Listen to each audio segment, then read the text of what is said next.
was wondering, I don't know if you have any interest in this, but would you want to see the assessment that I give students to help me with their essays? Yeah, You yeah, would? yeah. Okay. I'm Um, open to all kinds of things. okay. It's something Let's that we've talk never about talked essays. about. Let's focus on essays. Yeah, we could transition into essays, but Um, this is something that I do before I start working with them on the essay. And I thought maybe you might be interested in this. And so you can see the graphic, right? yeah. How are you using this? On this graph, you can see like the D's and the C's, they're really task oriented, whereas the I's and the S's are really people oriented. And the D's and the I's are very outgoing, whereas the C and S's are more reserved. So this is just a big picture of where people fall on the graph, but I'll show you an actual assessment. I have a, So you mentioned essay, but this is also, or is this more of a career? yeah, that's a good question. This particular assessment that I give students, so this is a sample, and this one is called the Student Career Assessment. What it does is it's a strength finder. What are your interests? What are your strengths? What are your talents? All of that. There's really six different sections of this assessment. And the last two sections I don't use with my high school students so much. I think it's probably more appropriate for them if they came back to me once they were in college or maybe even later in life to talk about like their action plans and their next steps. I just find that an action plan and next step is just too much for them when they're trying to get through this AP classes, high school, college applications, all of that. It's just not the right stage of life for them to do that. So, of the six sections of this assessment, two of them I don't really use very much with students. So, the other four, though, are it goes over your communication style, your value style, your learning and thinking style, and then your strengths and the careers they best serve. So, your question is with that fourth section, it's at the very end, and I'll show you what it looks like when we get there. But yeah, the careers that maybe you hadn't thought of.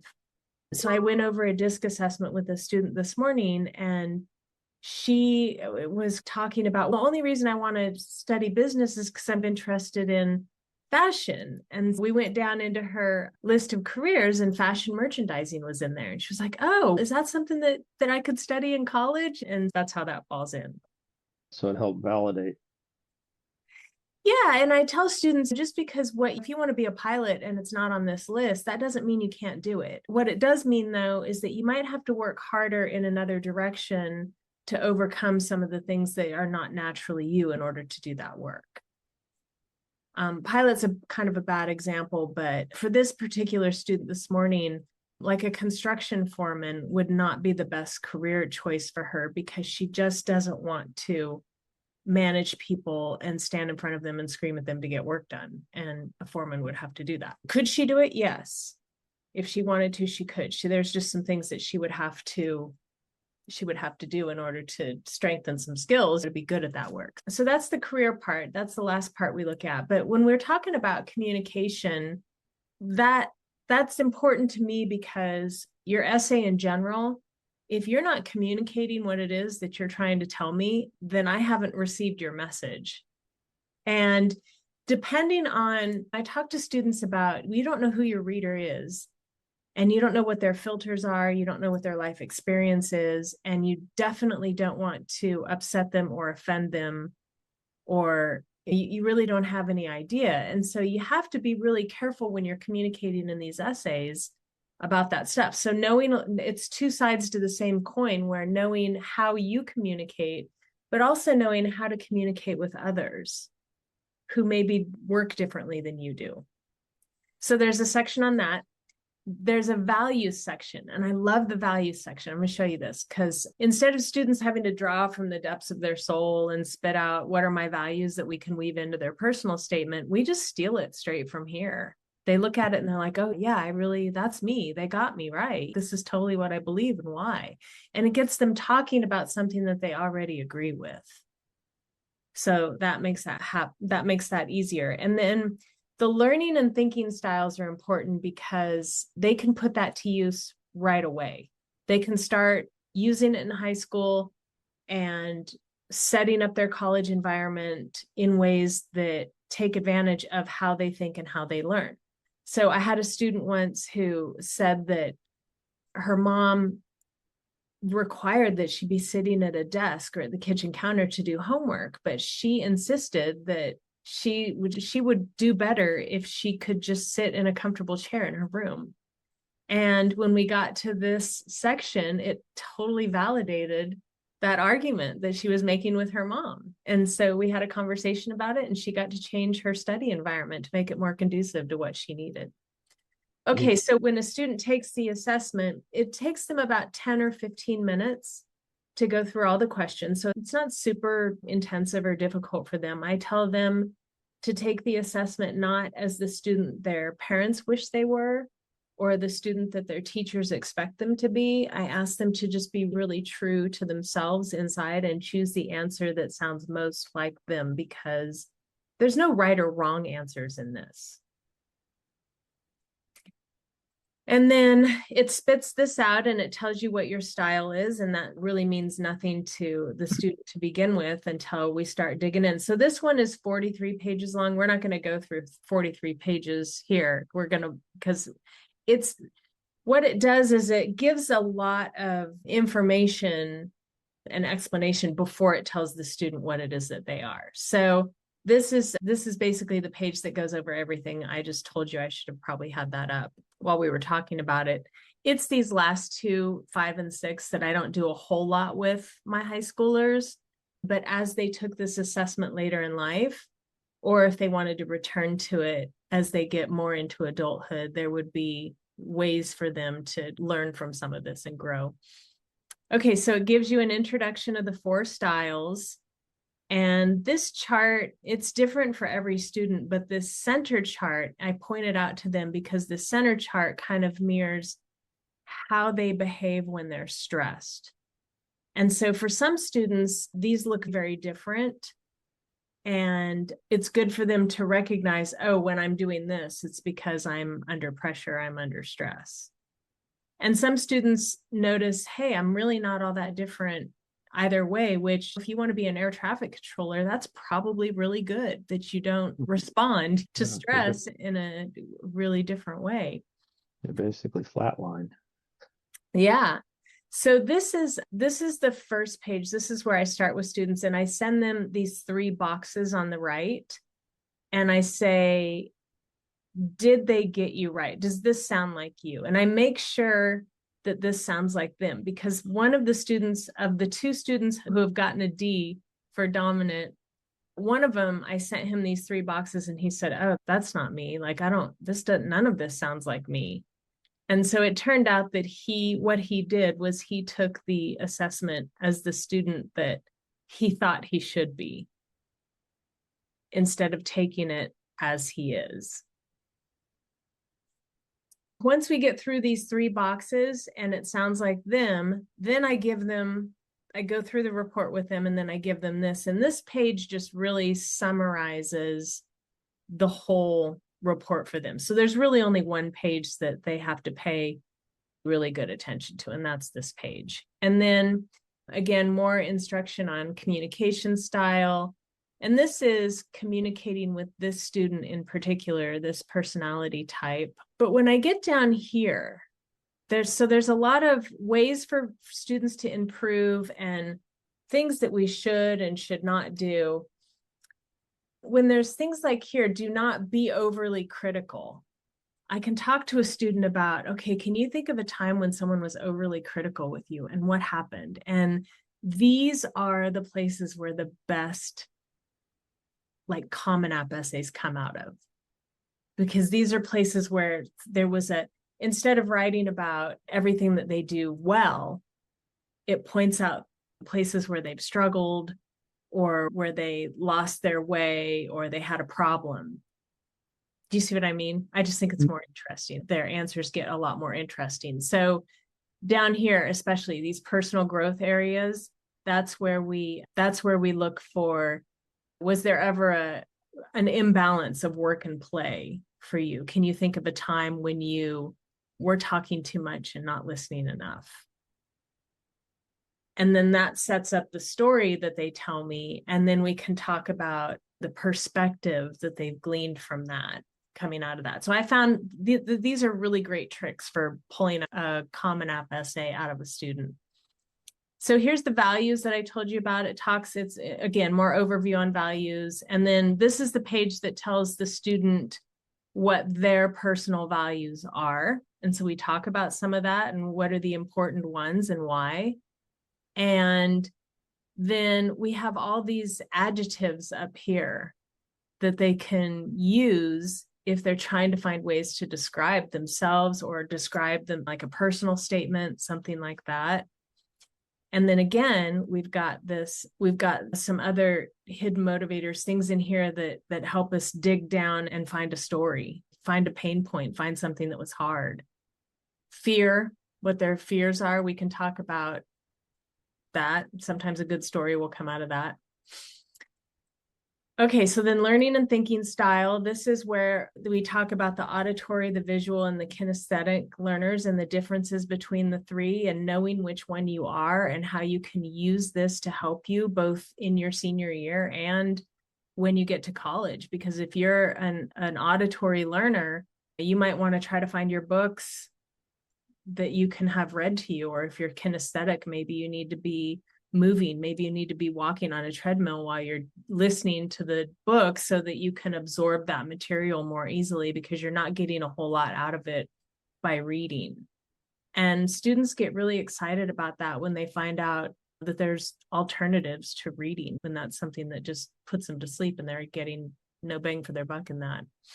So then it tells the student which kind of learning they are. And okay, so during lectures, do this. While studying, do this. That's good in the junior year in high school. Yeah. Senior year. Yeah. It's all stuff that they can put to work for them right away. Yeah. And so these are just lists of things that students could explore. So if they're not sure what they're interested in doing, or they don't know where to go find something, this is a list that they can use to know, hey, I've always been interested in pottery, but I've never tried it. Maybe that's somewhere they can start. And trying those new things sometimes is fodder for an essay. So sometimes we get good essays out of them trying something off this list and spectacularly failing or doing really well, either way. So there's that. And then designing your learning environment. This is where the student who preferred to sit in the chair won the argument with mom. But also just learning about, should you be in a quiet library or should you be in a coffee shop? This can be extremely helpful to the parent too, to help the parent who is trying to manage their kids' education process, all the shit that goes on when they come home from school.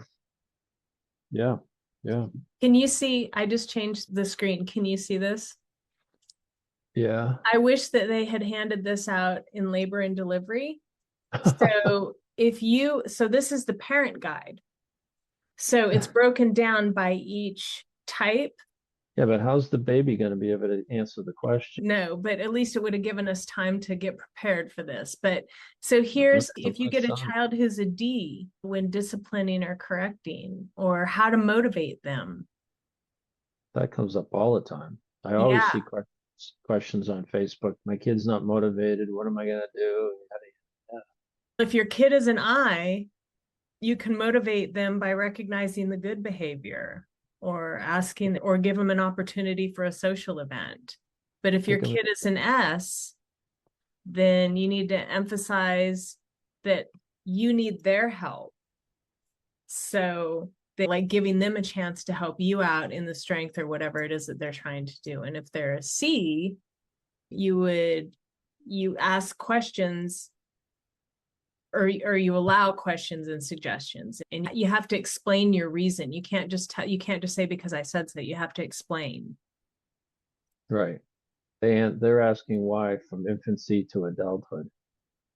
Yes, I love this. I give parents this after I give the student the assessment so that parents can see. And so the parents who send me more than one student, they have come back and told me this is really helpful because we can use this as a family. And then the parents come back and they say, can I take the assessment? Because I want to see what I really Yeah. want is for my spouse to take the assessment. Forget that. Yeah. Okay. So then there's the cognitive thinking styles. So there's literal, intuitive, theoretical, and experiential thinkers. And so it goes into some instruction on all the different variances of that, but then it tells the student what their dominant thinking style is. And again, here's another list of words that we can use, another list of ways to describe them to get their personality to be jumping off the page so that you understand who this person is when you're reading it. And so here's some general characteristics and those kinds of thinkers. And then there's also strengths and difficulties. So again, places that I can pull topics for essays out of a student. And I really like that. Just blowing through here, here's the 2 pages of career match. So most students get 2. Occasionally I see just 1, but this student has the first page is a best match and the second page would be a close match. But the best match is their dominant style. And so for this student, I would jump right here and say, are you at all interested in aviation? And if so, then I start hooking them up with people who they can talk to and ways to get into that. But maybe they never thought about being a pharmacist or a photographer. And this is just a list of ideas that maybe they didn't know about. And then the last page is if they had 2 or 3, some students end up with 2 or 3 different personality traits, but this sample student only had 2. Most of the time it's 2, sometimes it's 3, but flight attendant, fashion designer, there's all kinds of fun stuff. There's all kinds of careers out there.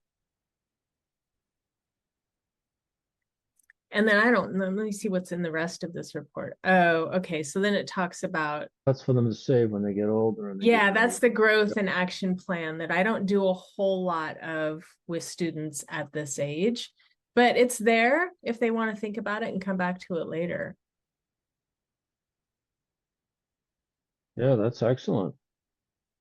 Yeah, I've had really good luck with it. There's a lot of different assessments out there, and a lot of them are good. A lot of them are free. The Maxwell disc is not free.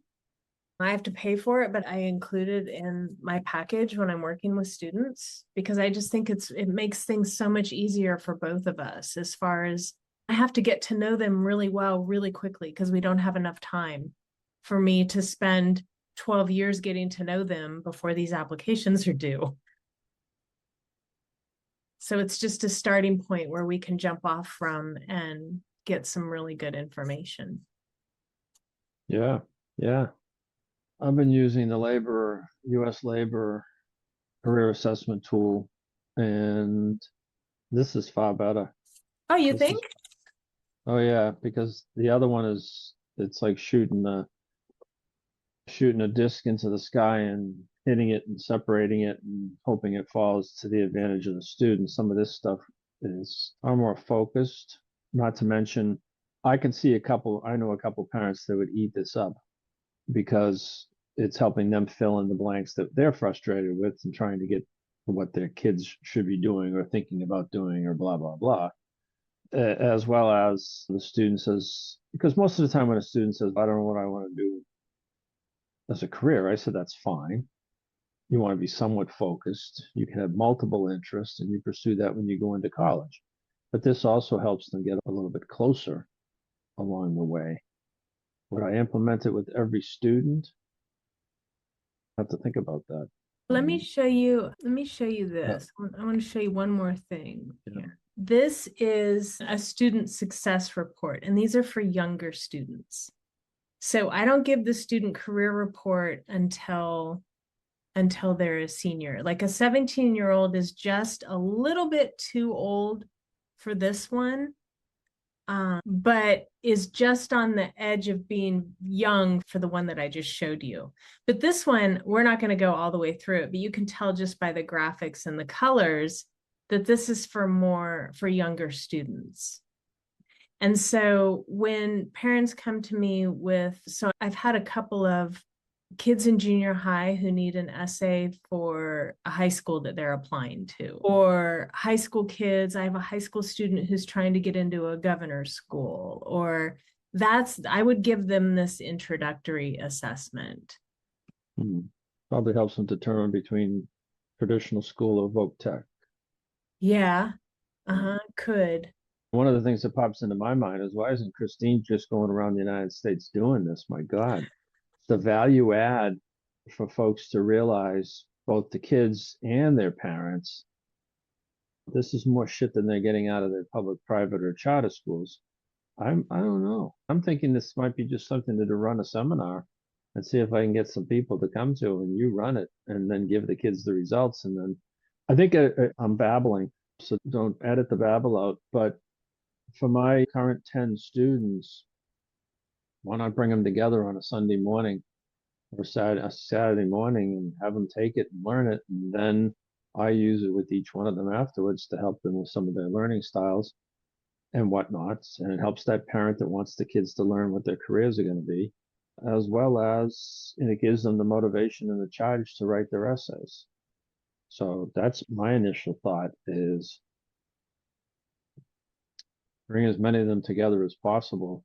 And you would want them to see those initial three boxes, because you'd want a thumbs up on that before you give them the whole assessment. Because Yeah, if that summary page doesn't resonate with them, then something went haywire. But if you prep them properly, you gotta stay true to yourself. Because if you stay true to yourself when you answer these questions, this is going to help do so much work for you in the essay portion. this is, yeah, but this is also something that could be done in the fall of the junior year when they're just getting going. Another thought in my mind.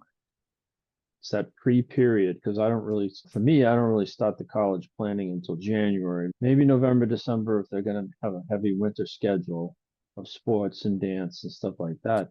But this could be a very good prep tool. Maybe I'm too hopeful, but I want my students working on their essays in the summer to be able to produce a hardcore draft in August that takes and makes the senior year easier. So then, okay, if it's not at the beginning of their junior year, then it's mid-year or the spring of their junior year. Spring of their junior year would be okay. Okay. So it may not be this year, but I can certainly think about this from the standpoint of April school vacation. Take the results, take the test before, and Don't take call it a test, call it an assessment, okay, an because it's, assessment. if Excuse you me. call it a test, I just have learned. But the idea being they can take the assessment. They can take the assessment anytime. Here's what we're going to do, folks. Lip service here. You have 2 weeks to get the assessment done. I want the results filed by XYZ date, because we're going to meet. Now, I don't know if this can be a group meeting or if then it's the individual kids, but the idea, you could use a group time period during school vacation week to give the results, to walk the kids through their results, and then take it down to the individual level as in forward. That's how I see potentially implementing it for kids. Yeah, But if you were doing that, you could pull the sample that I showed you up on the screen and say, okay, go to this page that shows okay, now flip to the next, and then go to this page that shows this, and mark this with a sticky note. Because really, they're going to walk away with 7 or 8 pages that they're going to keep referencing back. So I have them put, when I've done workshops, I just have them put these yeah, yeah, little sticky note yeah, tabs so that they can yeah. get to that page really quickly. And No, it's definitely a useful tool. yeah. So Okay. that's the beginning of my essay process. It's getting to know them and opening the conversation around what are some of the things that this says you could do better on, and have you had any experiences about that? I see it as broadening the relationship overall, not just the essay. Gets the kid more in frame of mind, positive about themselves, outlook for life. Brainstorming careers. Yeah. interests. Yeah. Yeah. Motivation, personal satisfaction, self-analysis, yeah. So that's good. That's very good.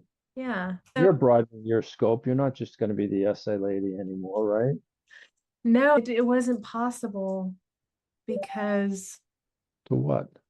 it's not possible to only be the essay person Oh, because oh, there's so much more that needs to be in there. yeah. Yeah. Yeah. You're not going to be, you're already. You got that official certificate. Yeah. Yeah. But I also I'm, got this certificate too. And so this is more of a vocational kind of thing. this is more of a, this is more of what someone should be doing for a greater population of people.